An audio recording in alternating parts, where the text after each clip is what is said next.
2 September Ostwald प्रक्रियेचे जनक Wilhelm Frederick Ostwald यांचा जन्मदिवस। आता तुम्ही म्हणाल काय आहे ही ओस्टवाल्ड प्रक्रिया, आपल्यासाठी ती कशी फायद्याची आहे, असे बरेच प्रश्न तुमच्या मनात निर्माण झाले असतील, हो ना? तर मग या प्रश्नांची उत्तरे जाणून घेताना आपण भौतिक रसायनशास्त्राचे ज्ञान पण वाढवूया। सर्वात पहिले आपण बघूया ओस्टवाल्ड प्रक्रिया म्हणजे काय, पण त्याआधी आपल्या कल्लाकार चॅनलला नक्की सबस्क्राइब करा। नमस्कार, मी सिद्धी आणि तुम्ही पाहताय कल्लाकार दिनविशेष भाग 245 पावर्ड बाय GoPrack.com। ओस्टवाल्ड प्रक्रिया ही अमोनियापासून नायट्रिक ऍसिड बनवण्यासाठी वापरली जाणारी एक महत्त्वाची प्रक्रिया। ही प्रक्रिया खत निर्मितीसाठी अतिशय महत्त्वाची मानली जाते। याच प्रक्रियेचा शोध लावला सर विल्हेम ओस्टवाल्ड यांनी, म्हणून त्यांना ओस्टवाल्ड प्रक्रियेचे जनक म्हटले जातं। त्यांनी केलेल्या रसायनशास्त्रातल्या कामगिरीबद्दल त्यांना सर्वोच्च अशा नोबेल पुरस्काराने गौरविण्यात आले। विल्हेम फ्रेडरिक ओस्टवाल्ड यांचा जन्म 2 सप्टेंबर 1853 रोजी रिगा या शहरात झाला। ते शहर त्या काळी रशियन साम्राज्यात होते, पण तिथे मोठ्या प्रमाणात जर्मन लोक राहत होते, त्यामुळे त्यांची जर्मन सांस्कृतिक पार्श्वभूमी मजबूत होती। लहानपणापासूनच त्यांना विज्ञानाची विशेष आवड होती। प्रयोगशाळेत तासनतास घालवणे, रसायनशास्त्राचे प्रयोग करणे हे त्यांचे छंद बनले।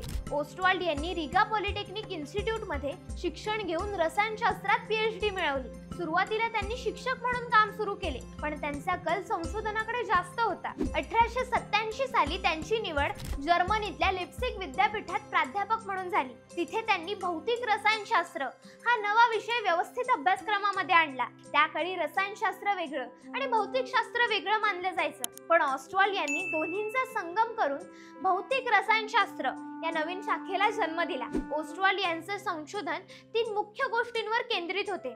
पहिलं म्हणजे रासायनिक गती, केमिकल कायनेटिक्स, म्हणजे रासायनिक अभिक्रिया कितपत वेगाने घडतात। त्यांनी हे दाखवून दिलं की अभिक्रियेचा वेग फक्त पदार्थांच्या गुणधर्मांवर अवलंबून नसतो, तर तापमान, दाब आणि उत्प्रेरकावर म्हणजेच कॅटलिस्टवर सुद्धा अवलंबून असतो।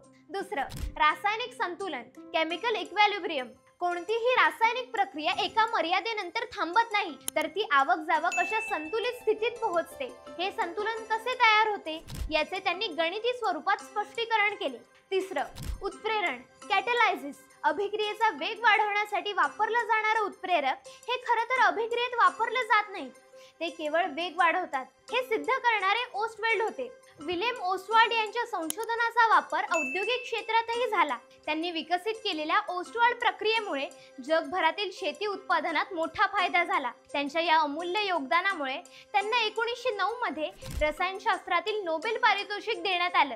हे पारितोषिक त्यांना उत्प्रेरण, रासायनिक संतुलन आणि अभिक्रियेच्या वेगावरील संशोधनासाठी मिळालं। ओस्टवाल्ड हे फक्त वैज्ञानिक नव्हते, तर ते एक विचारवंतही होते। ते विज्ञान सोप्या भाषेत लोकांपर्यंत पोहोचवावे असे मानत। त्यांनी ऊर्जावाद म्हणजेच एनर्जेटिक्स नावाची तत्वज्ञान शाखा विकसित केली। त्यानुसार विश्वातील सर्व गोष्टी ऊर्जा आणि तिच्या रूपांतरावर आधारलेल्या आहेत असं मत त्यांनी मांडलं। त्यांना विज्ञान, तत्वज्ञान, कला आणि शिक्षण या सर्व क्षेत्रांमध्ये रस होता। आजही त्यांचं नाव रसायनशास्त्राच्या इतिहासात सुवर्णाक्षरांनी लिहिलं जातं। आधुनिक भौतिक रसायनशास्त्राचे जनक म्हणून त्यांचा सन्मान केला जातो। औद्योगिक रसायनशास्त्र, खत उद्योग आणि शेती यांच्या प्रगतीत त्यांचे योगदान आजही कायम आहे। मित्रांनो, विल्हेम ओस्टवाल्ड यांचे जीवन आपल्याला शिकवते की ज्ञानाची जिज्ञासा असेल तर जग बदलता येतं। विज्ञान हे केवळ प्रयोगशाळेपुरतं मर्यादित नसून ते समाजाच्या प्रगतीचं साधन आहे। त्यांच्या कार्यामुळे आपण अन्नधान्य, उद्योग आणि आधुनिक रसायनशास्त्र या सर्व क्षेत्रांमध्ये प्रगती साधू शकलो। चला तर मग अशा महान शास्त्रज्ञांना सलाम करूया आणि त्यांच्या प्रेरणेतून आपणही विज्ञान, तंत्रज्ञान आणि समाजासाठी आपले योगदान देऊया। हा व्हिडिओ कसा वाटला ते आम्हाला कमेंट करून नक्की सांगा। हा व्हिडिओ आवडला असेल तर लाईक करा, शेअर करा। असेच वेगवेगळे दिनविशेष बघण्यासाठी आपल्या कल्लाकार YouTube चॅनलला नक्की सबस्क्राइब करा। Instagram, Facebook पेजला फॉलो करा आणि बघत रहा कल्लाकार दिनविशेष पावर्ड बाय GoPrack.com।